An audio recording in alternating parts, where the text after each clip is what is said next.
From the moment he stepped onto a movie set as a toddler, Ron Howard's life has been anything but ordinary. Born on March 1, 1954, in the quiet town of Duncan, Oklahoma, Howard came into a family chasing dreams bigger than the small town itself. His father, Rance, was striving to carve out a career as an actor and writer, while his mother, Jean, balanced her own acting ambitions. Money was scarce, yet in 1958, when Ron was just 4, the family packed up their lives and moved to Hollywood, carrying with them little more than hope and determination. Hollywood in the late 1950s was a whirlwind of lights, cameras, and opportunity, and young Ron found himself in the middle of it all. Living near a major studio, he absorbed the world of film almost by osmosis, spending more time on sets than in traditional classrooms. It wasn't long before fate intervened. At just 18 months old, Ron appeared in Frontier Woman, crawling across a set for a fleeting scene. That moment, small as it seemed, marked the very beginning of a career that would span decades. Despite early appearances, Ron's parents were determined to protect him from the darker side of child stardom. They refused to sign any long-term contracts until he was 5, even when money grew tight. At one point, the family teetered on the brink of leaving Hollywood, but they held on, clinging to the belief that their sacrifices would ultimately pay off. When Ron turned 5 in 1959, he began to take on more formal roles, earning his first credited part in The Journey. Yet even then, the path was far from easy. On set, other crew members mocked his red hair and freckles, calling him names that broke his heart and nearly cost his father his job. Everything changed in 1960 when 6-year-old Ron was cast as Opie Taylor on The Andy Griffith Show.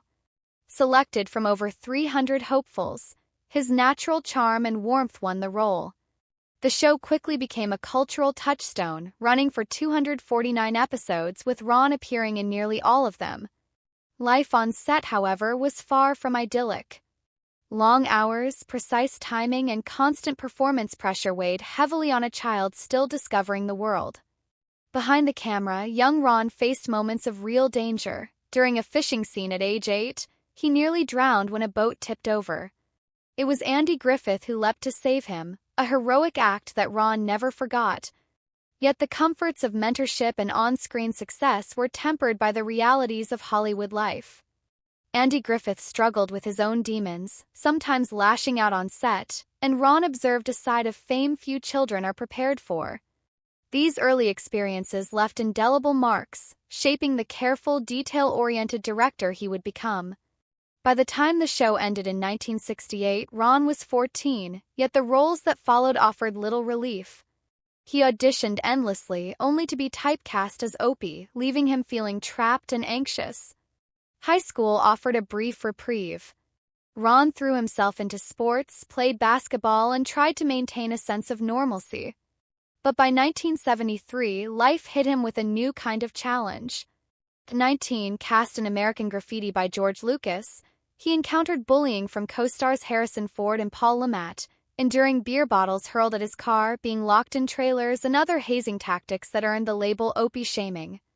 Though he endured it in silence, the emotional scars remained, proving that the transition from child star to adult actor was far from smooth.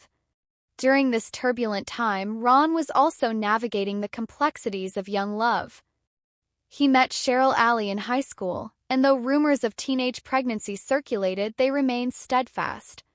By 1975, the couple was married, a union that would endure for over 50 years.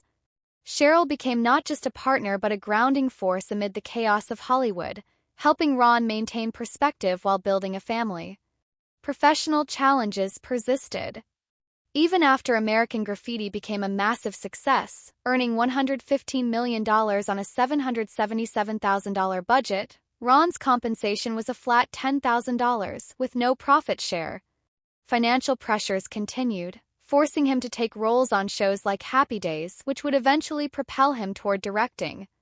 Despite the show's soaring ratings, Howard found himself overshadowed by Henry Winkler's breakout character, Fonzie. Disputes over money and screen time emerged, culminating in tensions among the cast that foreshadowed Ron's eventual pivot behind the camera. By 1977, at just 23, Howard directed his first feature, Grand Theft Auto, a modest $600,000 production that grossed $15 million. Yet even early directing ventures came with peril. A stunt gone wrong left a crew member seriously injured, a sobering reminder of the risks inherent in filmmaking. This incident would leave a lasting impression, motivating Howard to prioritize safety in all future projects. Success continued to build with films like Splash in 1984, which catapulted Tom Hanks to stardom, and Willow in 1988, though clashes with George Lucas over budget and creative decisions were constant. Howard's journey was a delicate balance of artistic ambition and navigating the hazards, both physical and emotional, of Hollywood. Lawsuits, death threats, and near accidents became recurring challenges, from the fiery set of Backdraft in 1990 to the complex production of Apollo 13 in 1995, where attention to detail bordered on obsession. Even in more recent years, the pressures have not eased. Films like the Vinci Code, Angels and Demons, and Solo, a Star Wars story, brought Howard into the eye of global controversies, from religious backlash to creative conflicts, all while managing enormous budgets and tight deadlines. Off-screen, he witnessed his daughter Bryce navigate the world of Hollywood privilege, openly acknowledging doors opened by family connections while striving to carve her own path. Throughout it all, Howard's personal life remained a cornerstone of stability. His marriage to Cheryl, the raising of 4 children, and the enduring love between him and his family provided a counterbalance to the high-stakes world of filmmaking.